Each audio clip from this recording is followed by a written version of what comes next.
chose. Voilà. Ça fait rien, ça va tenir pour aujourd'hui, je pense. Gloire à Dieu. Bonjour à tous. Bonjour. Amen. Le sujet du message, c'est choisi. Choisi. Je pense que nous commettons des erreurs quand nous affirmons que Dieu dirige notre vie, je dirais dans le sens où nous ne pouvons rien décider.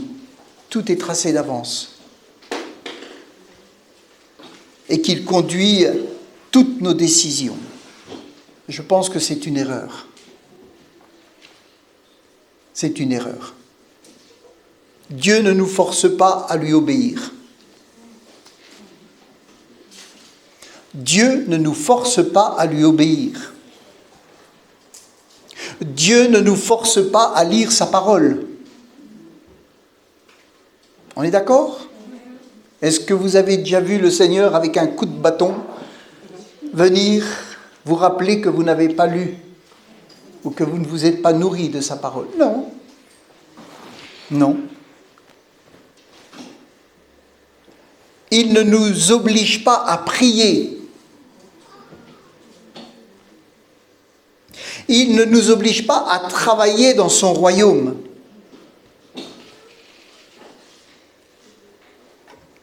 Il ne nous forcera jamais à aspirer à être un ouvrier dans sa maison ou dans sa moisson. L'Esprit de Dieu va œuvrer, il va mettre une impulsion en nous. Si quelqu'un prie pour nous, on va être encouragé, poussé, appelé,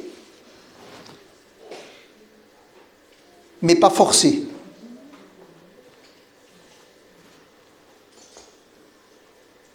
Il ne nous forcera jamais à être disponibles pour son service ni à nous engager dans une église locale.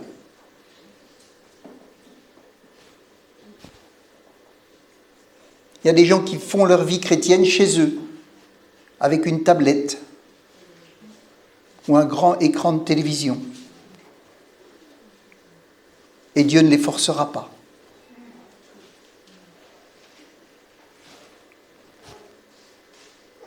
Mais ils perdront beaucoup. Ils perdront beaucoup. Dieu se rend faible face à notre libre arbitre, c'est-à-dire qu'il pourrait utiliser son autorité et sa force, mais il préfère se taire et nous laisser notre libre arbitre. C'est nous qui décidons de ce que nous voulons faire de son appel. Nous décidons de ce que nous voulons faire de son appel. Nous décidons de ce que nous voulons faire de notre temps libre.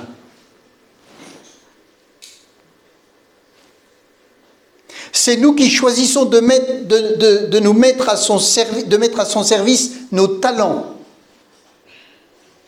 Je sais faire ça, je sais faire ça, je sais faire ça, je sais qu'il y a tel besoin, je sais qu'il y a telle difficulté.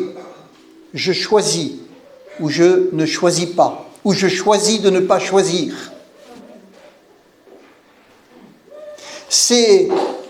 Nous restons libres de venir ou non aux réunions. Nous restons libres. Nous sommes libres d'arriver à l'heure, en avance ou en retard. On est libre. Personne ne va se... Moi, je ne veux pas me fâcher avec vous, même si je suis attristé. Si vous avez perdu la moitié du repas, c'est dommage. Mais nous sommes libres d'arriver à l'heure, en avance et en retard. On dérange tout le monde quand on est en retard. Ça nous arrive à tous, hein, c'est pas une accusation. Mais on dérange les autres, on perd beaucoup. Alors que si on arrive en avance, on gagne énormément. Amen. Énormément. C'est nous qui décidons de ce que nous voulons faire de l'appel de Dieu. Le Saint-Esprit nous a certainement parlé au travers d'un serviteur, de sa parole, de circonstances et d'événements. Et nous savons ce que nous devions faire. Mais nous restons libres de le faire ou de ne pas le faire. Est-ce que Dieu vous a déjà parlé clairement et vous a dit « Voilà ce que j'attends que tu fasses » et vous ne l'avez pas fait? Est-ce qu'il y en a à qui ça arrive? Moi, je peux lever la main. Et pourtant, Dieu vous a parlé. Dieu vous a indiqué. Il vous a montré. Vous avez compris, j'ai compris, et je n'ai pas fait. On est libre. Dieu continue de nous aimer. Mais il y a des pertes énormes qui se produisent. Pas parce que Satan est fort, parce qu'on n'a pas choisi d'exécuter, avec l'aide de Dieu, les choses pour lesquelles il nous a dit « fais ça ou ne fais pas ça ». On ne peut pas dire Satan est puissant. Non, on lui donne une gloire. On doit dire je suis faible. Mais le Seigneur est fort en moi. Alors il va m'aider dans les choix que je vais faire. Amen. Il va m'aider dans les choix que je vais faire. Certainement, le Seigneur vous a montré des choses à faire ou à abandonner. Vous restez libre, et je reste libre de faire ou refuser de faire, d'écouter ou de continuer sur le chemin de mon choix. Dieu ne forcera pas à faire le bien. Dieu ne nous forcera pas à faire le bien. Si on lit un premier verset dans Deutéronome 30, verset 19.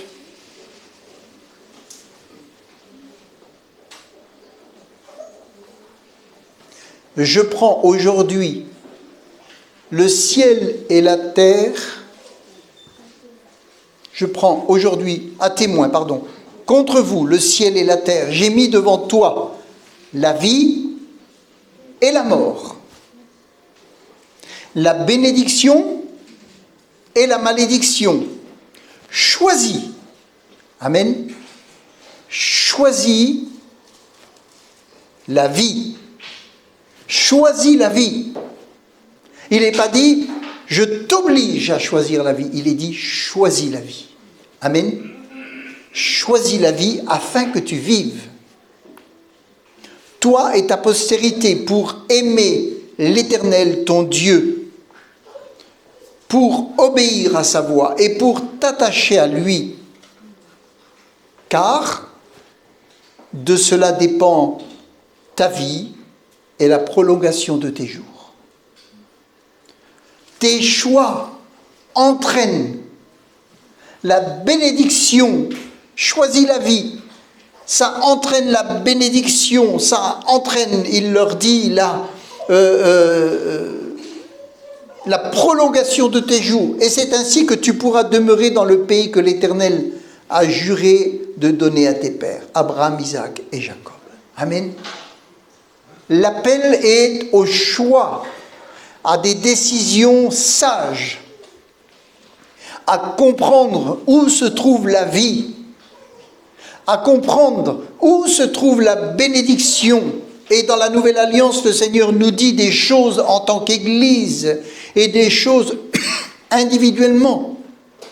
Et il est évident que nous ne choisissons pas toujours les bonnes choses, que nos décisions ne sont pas toujours celles qu'il aurait fallu prendre. Quand Jésus dit aux disciples dans Marc 16, « Allez par tout le monde et prêchez la bonne nouvelle à toute la création. » Amen. Cette parole qui a été donnée, c'est une parole qui concerne tous les chrétiens. Je ne dis pas que demain, il faut faire votre valise et partir comme ça. Ce n'est pas ça. Mais cet appel choisi de prêcher la bonne nouvelle. Voilà à quoi je t'appelle. Choisis de prêcher la bonne nouvelle. Allez par tout le monde. Bien sûr, pour y aller, il y a des conditions, c'est vrai. Mais il faut y aller. Amen. Dans Jean 13, verset 34, Jean 13, verset 34, c'est dans Parole vivante.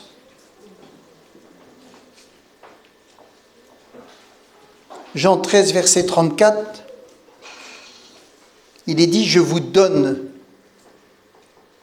dans Parole vivante, je vous donne une direction nouvelle. Amen. Je vous donne une direction nouvelle. Aimez-vous les uns les autres. Oui, tel est mon commandement. Comme je vous ai aimé, aimez-vous les uns les autres. La marque par laquelle tous les hommes pourront reconnaître si vous êtes mes vrais disciples, c'est l'amour que vous aurez les uns pour les autres. Amen. Est-ce que je choisis toujours d'aimer ?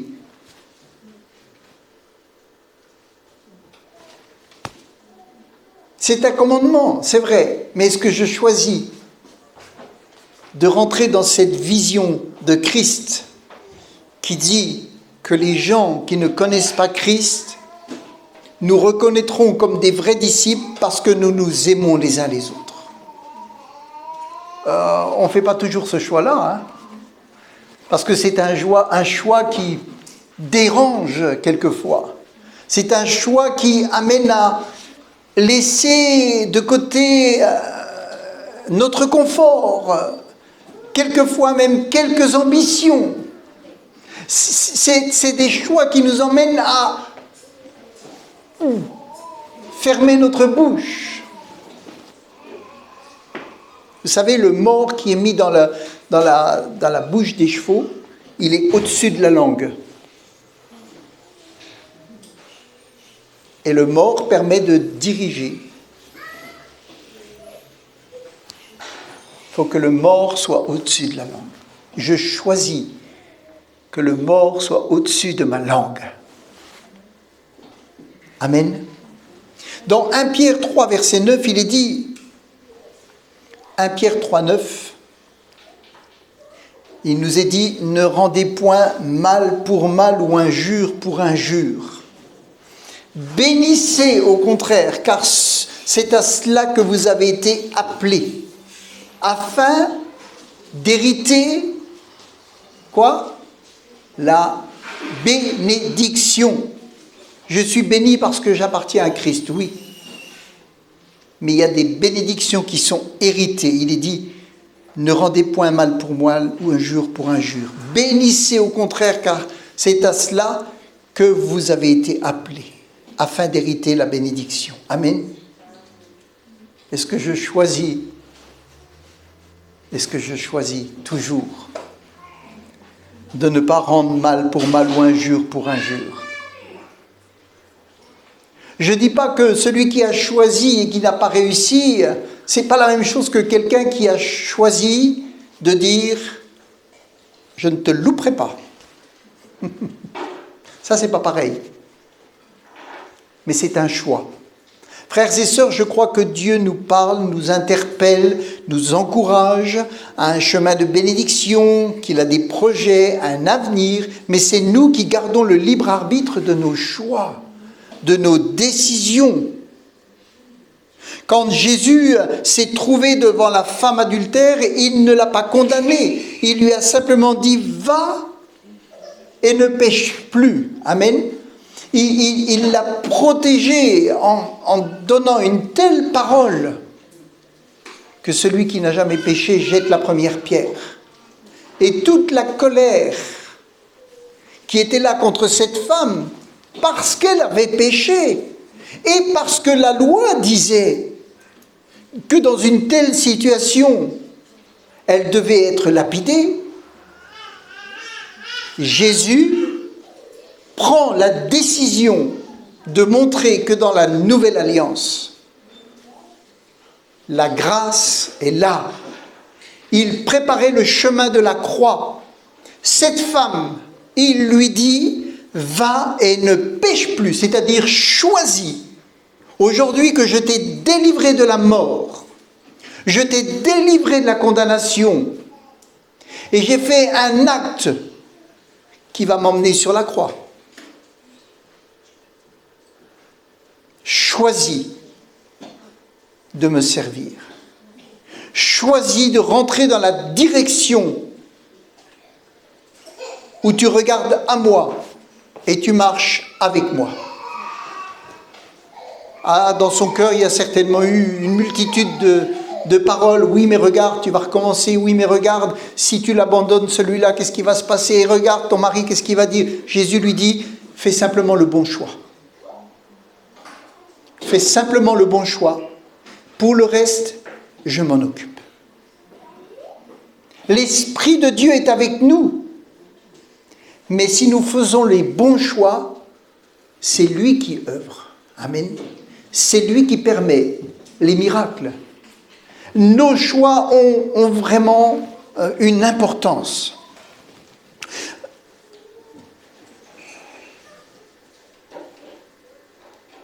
Un autre exemple, c'est dans l'affaire de Marthe et de Marie.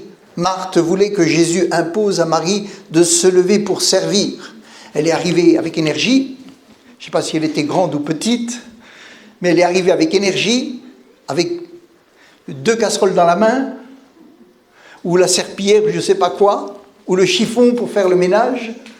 Et elle était en colère contre sa sœur. Luc chapitre 10, verset 34 dans Paroles vivantes. Luc 10, verset 38. Verset 38. Il est dit, pendant qu'ils étaient en route, Jésus entra dans un certain village, et là, une femme nommée Marthe l'accueillit dans sa maison. Amen. Elle l'accueillit dans sa maison.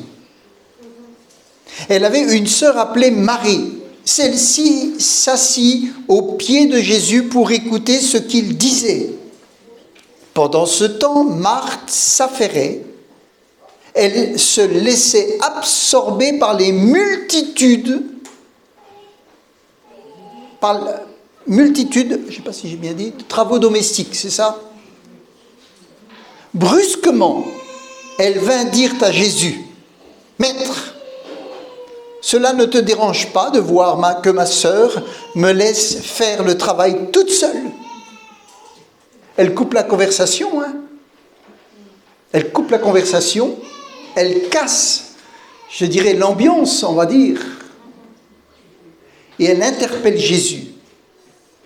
Il y a une injustice devant ses yeux. Elle interpelle Jésus. Et elle lui dit, Jésus, il y a quelque chose que tu ne vois pas là. Ma sœur, elle n'est pas à sa place. Elle devrait préparer avec moi. Eh oui, Maître, cela ne te dérange pas de voir que ma sœur me laisse faire le travail toute seule. Dis-lui donc de m'aider. Mais le Seigneur lui répondit, Marthe, Marthe, tu t'inquiètes. Premièrement, tu t'inquiètes. Ne vous inquiétez de rien. Tu t'inquiètes. Alors si vous vous inquiétez, rappelez-vous ce que Jésus a dit à Marthe. Tu t'inquiètes. Et tu t'agites pour beaucoup trop de choses. Tu t'agites pour beaucoup trop de choses. Il y en a si peu qui soient vraiment nécessaires. Une seule même suffit. Vous voyez, il commence à lui dire, tu te fais trop de soucis. À la fin, il lui dit, il y a une chose qui est nécessaire. Une.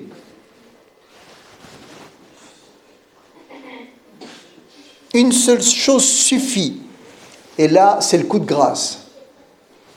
Marie a choisi la meilleure part, celle que personne ne lui enlèvera.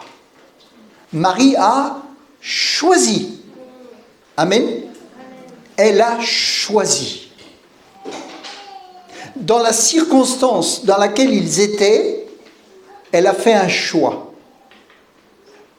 Et Jésus dit, elle a fait le bon choix.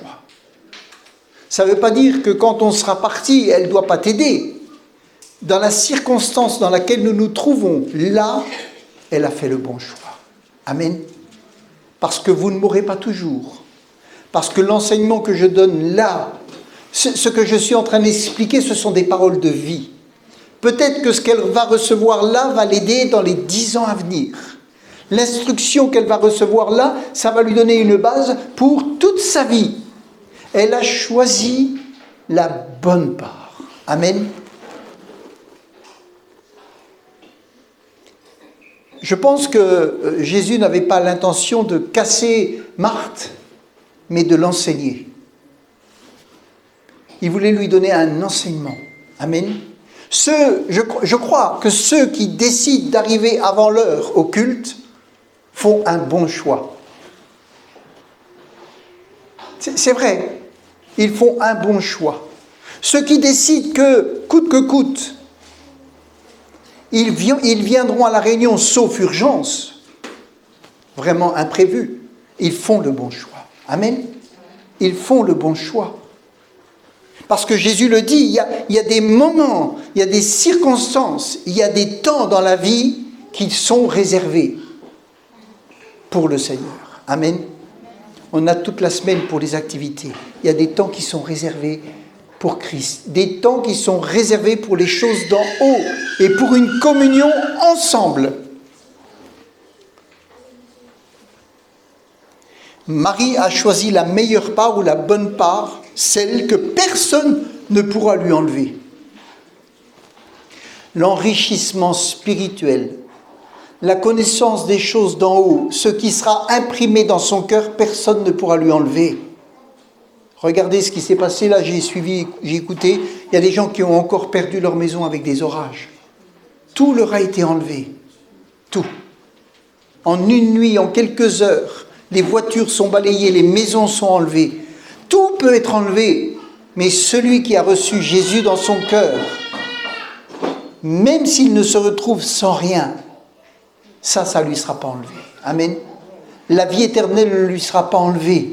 La connaissance qu'il a reçue, la consolation, la paix intérieure ne lui sera pas enlevée. Jésus dit, ce qu'elle reçoit là dans ce moment où j'enseigne, personne ne pourra lui enlever. Amen. Ce sont des choses importantes. Et vous savez, je voudrais rétablir Marthe. Parce que souvent on dit, ah, Marthe. Mais vous savez, ce sont deux sœurs qui avaient une foi vivante, qui connaissaient très bien Jésus. Et vous êtes tous et moi, nous avons une foi vivante. Nous connaissons Jésus, mais nous sommes tellement différents. Nous avons des habitudes différentes. Nous ne voyons même pas les choses de la même manière. Nous avons des fois une compréhension différente, une logique différente. Mais nous avons une foi vivante, amen. Et nous avons un Christ, un Seigneur vivant dans notre cœur. En tout cas, je l'espère, pour vous. Il est dit dans Jean 11, verset 20, quand Lazare est décédé, il est dit dans Jean 11, verset 20, lorsque Marthe apprit que Jésus arrivait, elle alla au-devant de lui, tandis que Marie se tenait assise à la maison. Il y avait de nombreux Juifs qui étaient là, qui pleuraient avec elle. Elle était très attristée, Marie. Elle était vraiment mal. Et il y avait tout un tas de gens qui étaient là pour la consoler, pour l'aider, la soutenir dans le deuil. Et il est dit, Marthe apprit que Jésus arrivait, elle est allée. Il est dit, Marthe dit à Jésus, Seigneur, si tu eusses été ici, mon frère ne serait pas mort. Amen. Mon frère ne serait pas mort. Pourquoi? Parce que tu l'aurais guéri. La foi dans la guérison et dans l'intervention de Jésus, il ne serait pas mort. Tu l'aurais guéri. Tu aurais fait ce qu'il faut.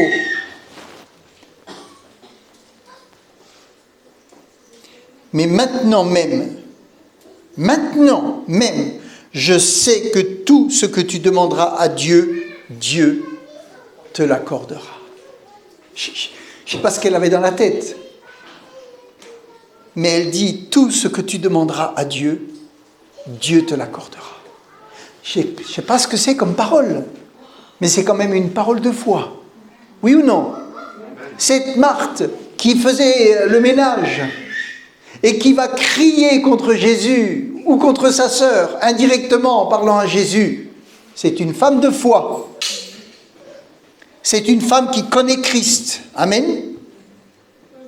Mais maintenant même, je sais que tout ce que tu demanderas à Dieu, Dieu te l'accordera. Et Jésus lui dit, suite à cette parole, ton frère ressuscitera.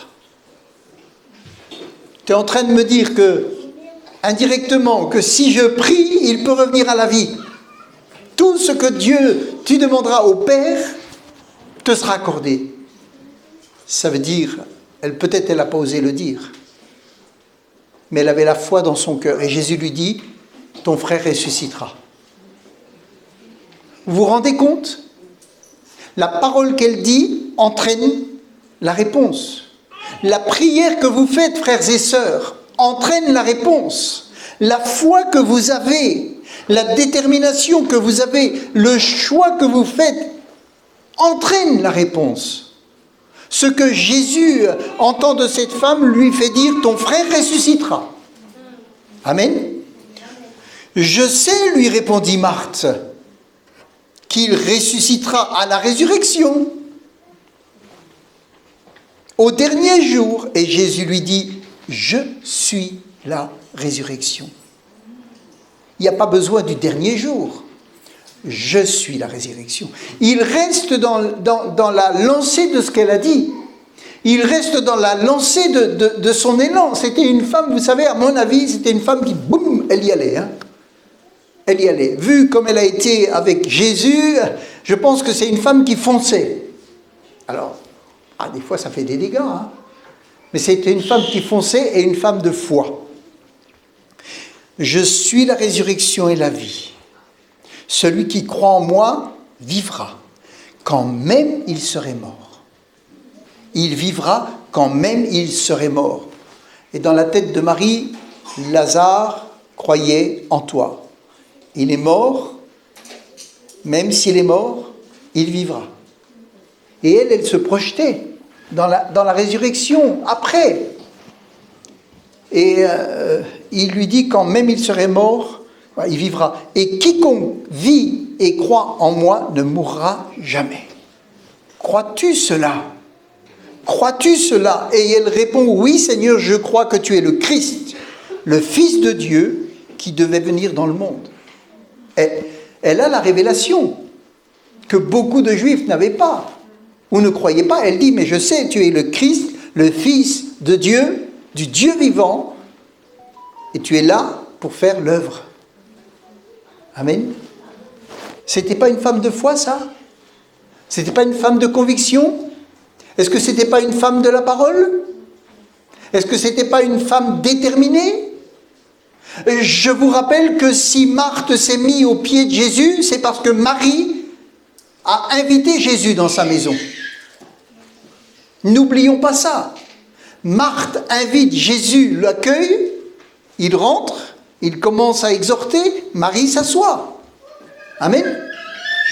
Souvent, vous savez, le résultat d'une bénédiction dans une vie, c'est parce que d'autres ont fait des choix. C'est parce que d'autres ont ouvert leur maison. Parce que d'autres ont parlé. Parce que d'autres ont enseigné. Parce que d'autres ont prié. Et les bénéfices, ce sont des autres qui l'ont. Amen. C'est une bénédiction. Quand tu ouvres ta bouche pour prêcher l'évangile, pour témoigner, pour aimer les gens, c'est une bénédiction que tu amènes sur eux. Même que tu as des défauts. Marthe, elle avait quelque chose à apprendre. Mais ça n'a pas empêché la bénédiction sur Marie. Amen. Quand elle s'est assise. Il est dit un peu plus loin, au verset 28 déjà, il est dit, ayant ainsi parlé, elle s'en alla, puis elle appela secrètement Marie, sa sœur, et lui dit, le maître est ici, il te demande. Alors Marie, elle est partie. Marthe est restée avec quelques personnes. Marie est partie. Et il est dit, on ne lit pas tout, mais les Juifs, tous ceux qui étaient dans la maison avec elle, sont partis et l'ont suivie. Lorsque Marie fut arrivée là où était Jésus, et qu'elle le vit, elle tomba à ses pieds. Voyez la différence? Elle tomba à ses pieds. C'était deux femmes différentes. Elle est tombée à ses pieds. Il n'est pas dit que Marthe est tombée à ses pieds. Marthe est rentrée en dialogue. Elle était une femme de foi, mais Marie est tombée à ses pieds. Amen. Non seulement il y avait la douleur, mais il y avait peut-être une profondeur, des choses différentes dans son cœur. Amen. Elle abordait Jésus d'une autre manière. Elle oubliait les tâches matérielles, elle se mettait là, elle écoutait Jésus. C'est comme si elle était un peu amnésique des autres choses. Si nous étions amnésiques des autres choses dès que nous rentrons dans la maison de Dieu, qu'est-ce que ça nous ferait du bien? Amen.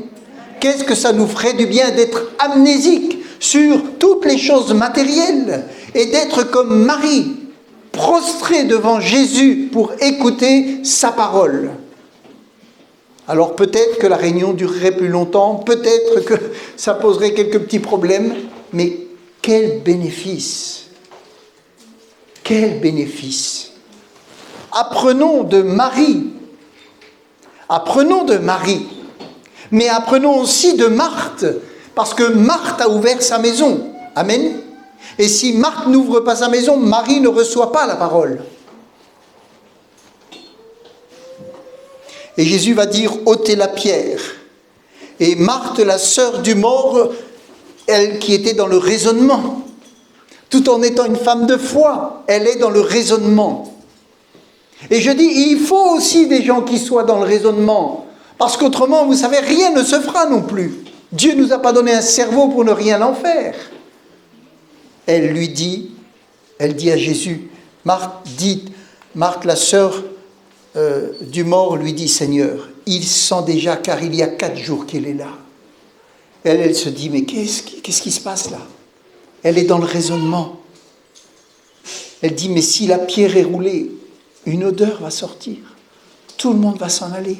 Ça va être un traumatisme. Ça va être un traumatisme.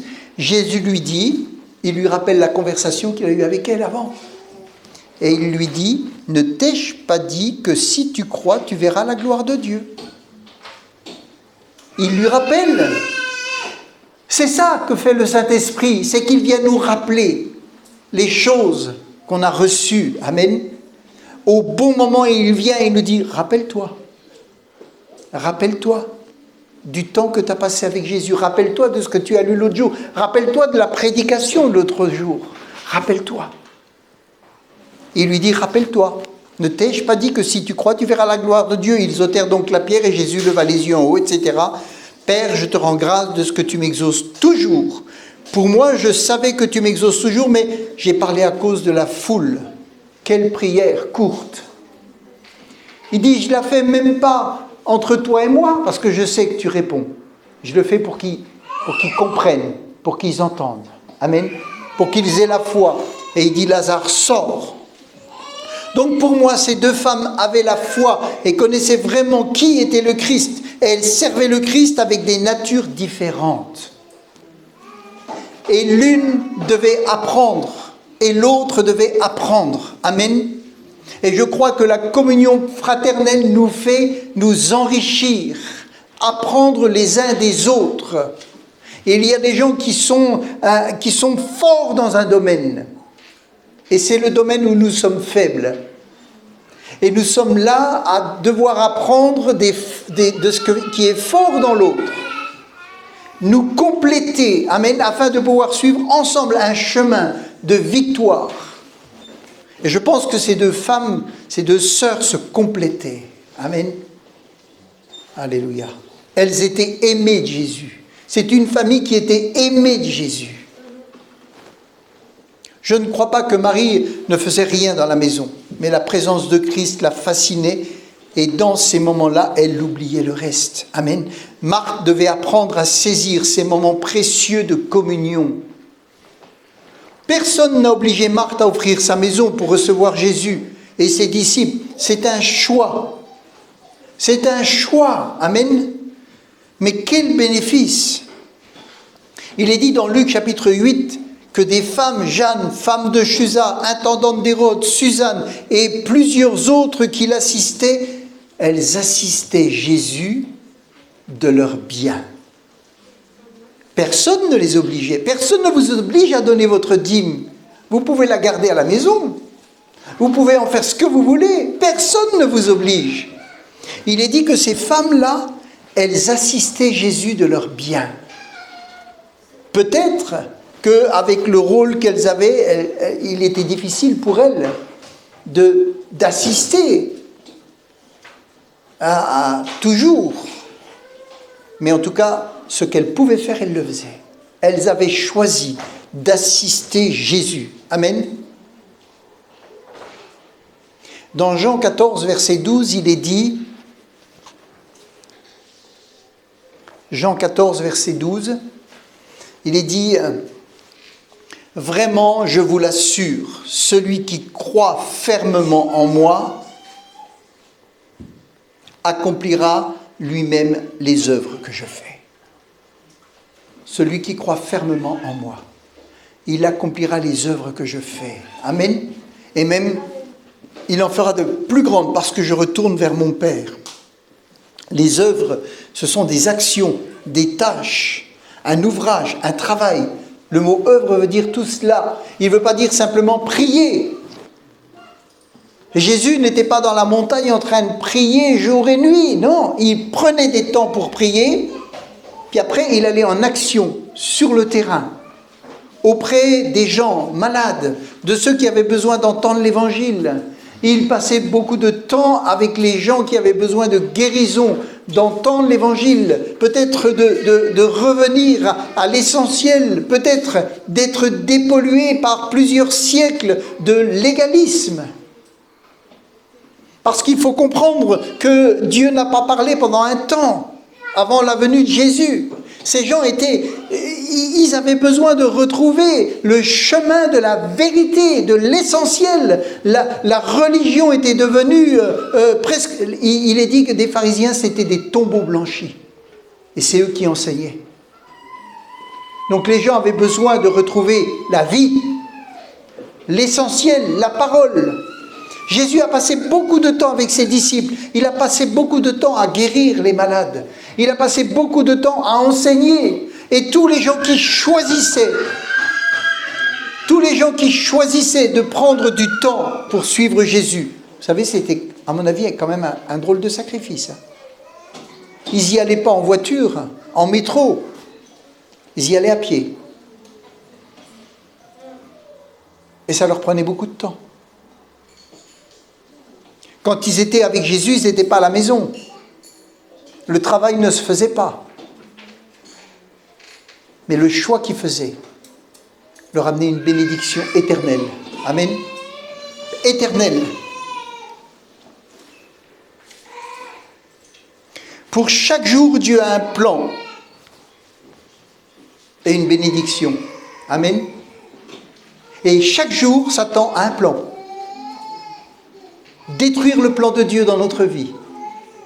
Chaque matin, il se lève et il dit « J'ai du travail. Je vais dès ce matin détruire le plan et les bénédictions que Dieu a prévues pour cet enfant. » Amen. Mais si je choisis de persévérer, de marcher et de résister, Satan a perdu. Amen. Satan a perdu. Dieu veut former en nous son caractère afin de rentrer dans les œuvres qu'il a préparées d'avance pour nous. Il veut former notre caractère.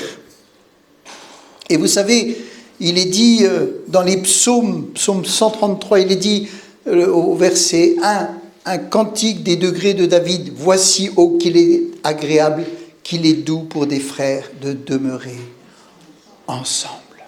Amen. C'est un choix. Demeurer ensemble est un choix. Amen.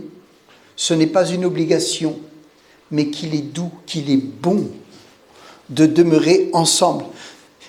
Et il est dit, pour finir dans ce verset, c'est là que l'Éternel accorde sa bénédiction. c'est là que l'Éternel donne sa vie. Amen. Quand on demeure ensemble, il se passe quelque chose.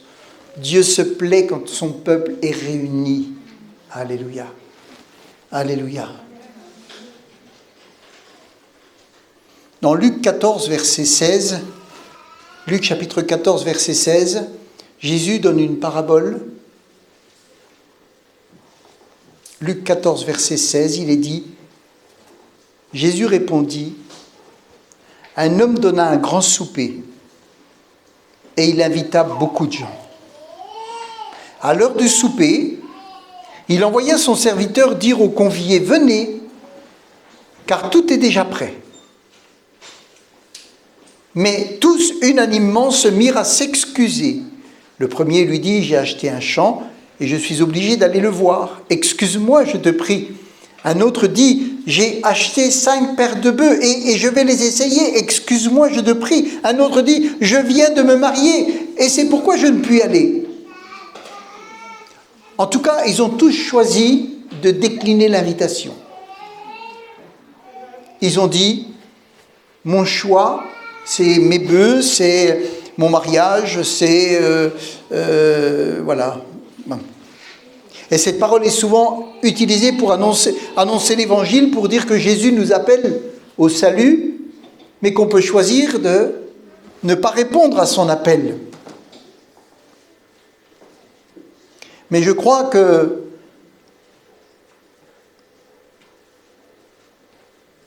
c'est aussi un choix de vie quotidienne. Jésus nous invite dans sa maison, chaque dimanche, chaque mardi, chaque jeudi. Amen. Et on choisit ce que nous voulons faire. Il y a des choix, tous les jours, il y a des choix. Amen. Nous choisissons. Alors je comprends, hein, quand on travaille, quand on a des enfants, c'est pas le problème. Mais il y a des choix qu'on doit faire. Et ces choix ont une importance pour notre vie de tous les jours. Amen. Une importance pour notre vie de tous les jours. Si par amour nous le faisons intervenir dans toutes nos pensées, avant toutes nos décisions, on aura le temps de l'honorer. Amen. Laissons toujours de côté les excuses et choisissons la bénédiction. Amen. Choisissons de demeurer ensemble. Ce sont des choses importantes. Vous savez, il y a une étude qui dit qu'en Angleterre, les gens ont acheté beaucoup moins de tables de salle à manger. Il y a 6-7%, une étude de quelques années. Les gens ne mangent plus ensemble. Ils ont acheté plus de bureaux, plus de chambres à coucher. Mais l'attitude de manger ensemble, en famille, s'est perdue, se perd. Il y en a un qui mange dans le salon devant la télé, l'autre qui va aller manger dans sa chambre, l'autre qui va aller manger à droite, l'autre qui va aller manger à gauche, l'autre qui va manger devant le frigo parce qu'il a 15 ans, puis... Vous connaissez ça? Puis la maman, elle voit le porte-monnaie défiler, et puis elle dit, il faut que je reparte en course. Il mange là, il n'a pas le temps de manger avec les autres, hein. Il a trop faim. Il va mourir, le pauvre. Il va mourir de faim. Non. Ça démontre l'état d'esprit d'une société. On n'a pas le temps d'être ensemble. On n'a pas le temps pour la communion. On n'a pas le temps de partager. J'ai ma vie. J'ai mes objectifs. J'ai mes pensées à moi. Etc. Je ne dis pas qu'il ne faut pas avoir d'objectifs, je ne dis pas tout ça. J'ai dit que quand on commence à perdre le sens de la réunion, de la communion, du partage, on a perdu quelque chose d'essentiel dans la cellule familiale et on perd quelque chose d'essentiel dans la cellule spirituelle. C'est la même chose. L'état d'esprit qu'on peut trouver dans une maison, c'est des fois l'état d'esprit qu'on peut trouver dans une église ou dans une société. Bien sûr, moi je travaille, le midi je mange mon sandwich des fois en conduisant. C'est pas ça le problème. Le problème c'est que quand on a perdu le sens de la communion, le sens du partage et du dialogue, on a perdu quelque chose d'essentiel. Et ça finira par se voir dans l'Église. Amen. C'est très important. Acte 2, verset 46. Lisons ce passage, on va bientôt finir. Acte 2, verset 46.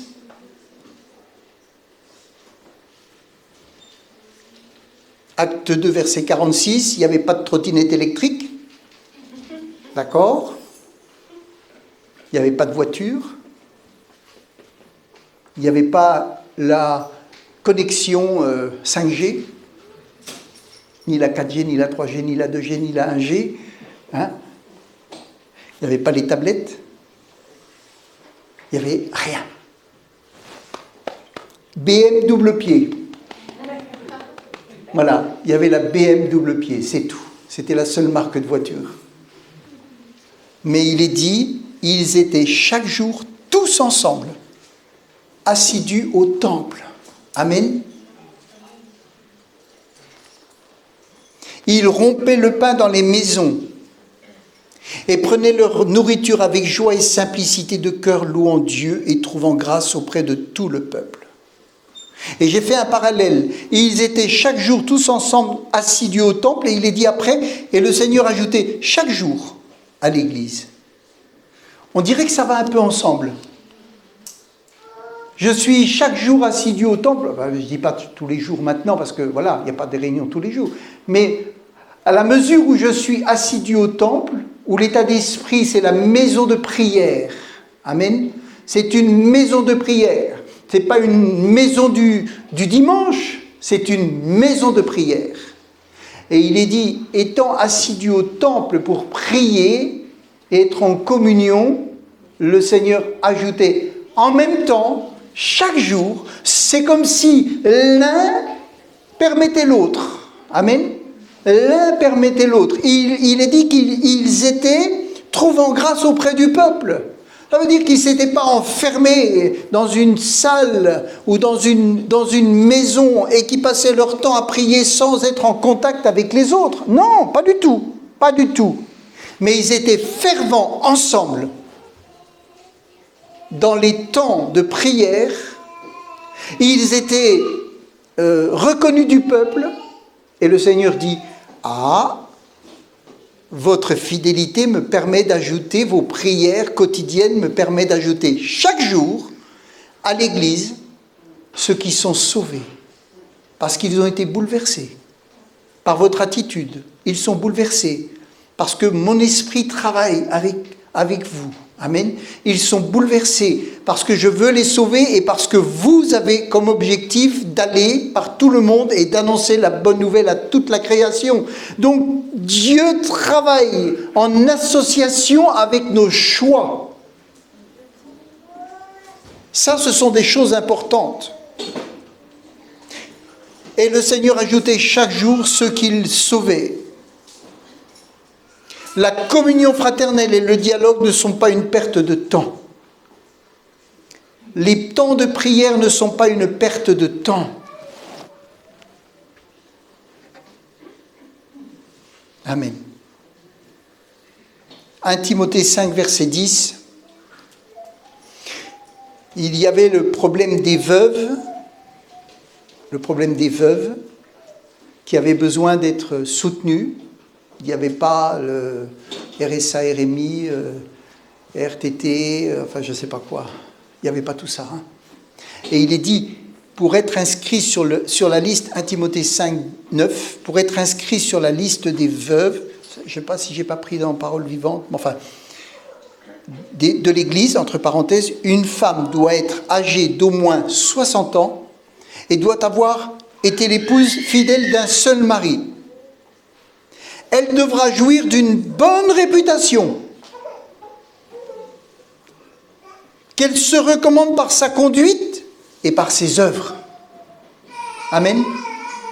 La vie d'un chrétien, ce n'est pas le dimanche matin de 10h15 à midi.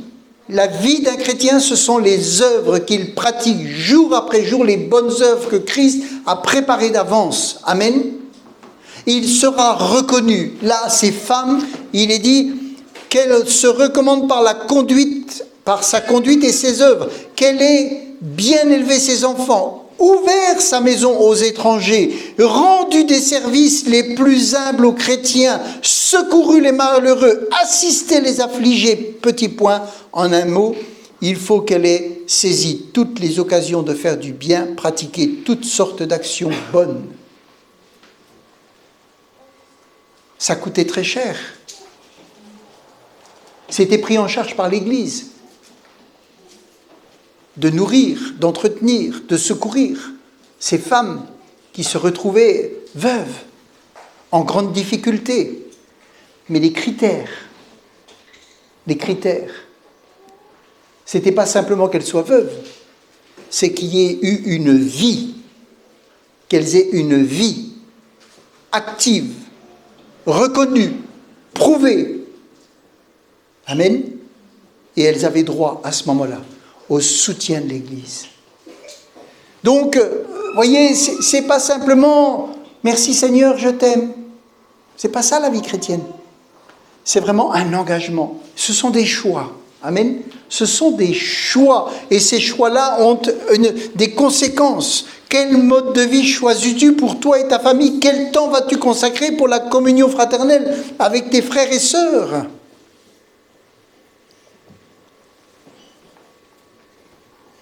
Il est dit que la maison de Dieu, dans Ésaïe, chapitre 56 au verset 7, c'est l'avant-dernier verset. Ésaïe 56, verset 7, et c'est repris dans Marc 11, verset 17. Ésaïe 56, verset 7, il est dit « Je les ferai venir à ma montagne sainte.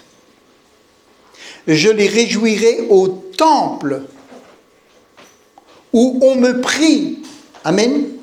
Je les réjouirai au temple où l'on me prie et j'agréerai leurs holocaustes et autres sacrifices offerts sur mon autel, car on appellera mon temple la maison de prière pour tous les peuples. Pour tous les peuples. Amen. Cette maison de prière doit être une maison de prière pour tous les peuples. Aspirons à ce qu'il y ait des gens de tous les peuples. Si vous n'avez pas de Chinois, priez pour qu'il y ait des Chinois. Amen. C'est une maison de prière pour les Chinois, c'est une maison de prière pour les Européens, pour les Asiatiques, c'est une maison de prière pour tous les peuples. Amen. Tant que vous n'avez pas vu tous les peuples dans cette maison, vous pouvez prier. Et c'est repris dans Marc 11, verset 17. « Puis s'adressant à tous, il les enseignait en disant, n'est-il pas écrit, on appellera ma maison une maison de prière pour tous les peuples. Mais vous en avez fait un repère de brigands. Amen. C'est avant tout une maison de prière pour tous les peuples. » Alors, vous voyez, il y a du travail. Chaque fois qu'une personne vient avec un pays, à Vitry, ils mettent des drapeaux. Si un jour la salle était remplie de drapeaux, ça voudrait dire qu'on a atteint un objectif. Amen. Une maison de prière pour tous les peuples. Alléluia. Alléluia. Choisissons. Amen. Choisissez, choisissons. Rien n'est obligatoire. Mais nos choix déterminent beaucoup de choses. Amen. La bénédiction de Dieu est là. Tout est accompli. Christ est à l'écoute de nos pensées, de nos prières. Le Saint-Esprit est là tous les jours. Il nous encourage. Nous sommes sous la protection de Dieu. Il nous a préparé une place, etc. Et vraiment, toutes les conditions sont réunies. Mais tout va dépendre aussi, pas tout, mais beaucoup de choses vont dépendre de nos choix. Amen. Et des choix courageux des fois.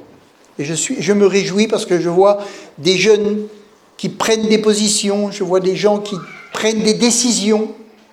Et je sais que derrière, il y aura une grande bénédiction. Amen. Vous savez, arriver dans une église où il n'y a pas de groupe de jeunes, où il n'y a pas ci, où il n'y a pas ci, où il n'y a pas ça, vous vous dites, première chose que vous pouvez vous dire, je vais chercher une église où il y a tout.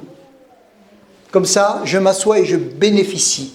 Et vous pouvez dire, je choisis cette église parce que tout est à faire. Amen. Et je sais que Dieu va travailler avec moi. Et je sais que je veux me réjouir de voir que Dieu ajoute, que Dieu fait, que Dieu œuvre. C'est plus facile de chercher un endroit où tout est prêt. Mais si vous décidez courageusement de dire « je choisis ce lieu parce que Dieu m'y a conduit et parce qu'il y a beaucoup à faire », vous rentrez dans un travail spirituel. Amen. Et Dieu bénira, Dieu bénira, Dieu bénira. Alléluia. Alors réjouissez-vous qu'il manque beaucoup de choses. Parce que ça donne du travail pour tous. Amen. Merci Seigneur. Nous te rendons grâce.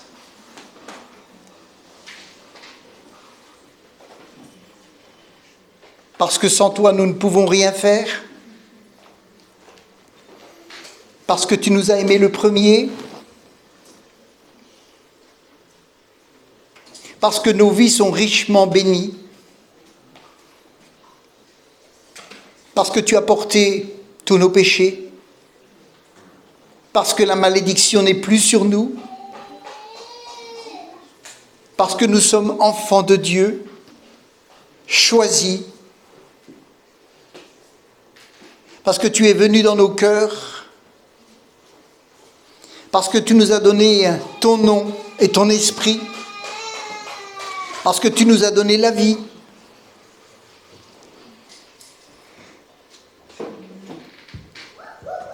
Parce que tu as mis des anges pour nous garder. Nous savons que nous avons tout. Et ta parole nous dit que tout est à faire. Le chantier de notre vie, c'est ce monde qui est perdu. Le chantier de notre vie, c'est ton Église, où nous pouvons nous aimer, nous consoler, nous exhorter, nous encourager, nous soutenir. Où nous pouvons venir au secours l'un de l'autre. Où nous pouvons nous consoler, prier ensemble.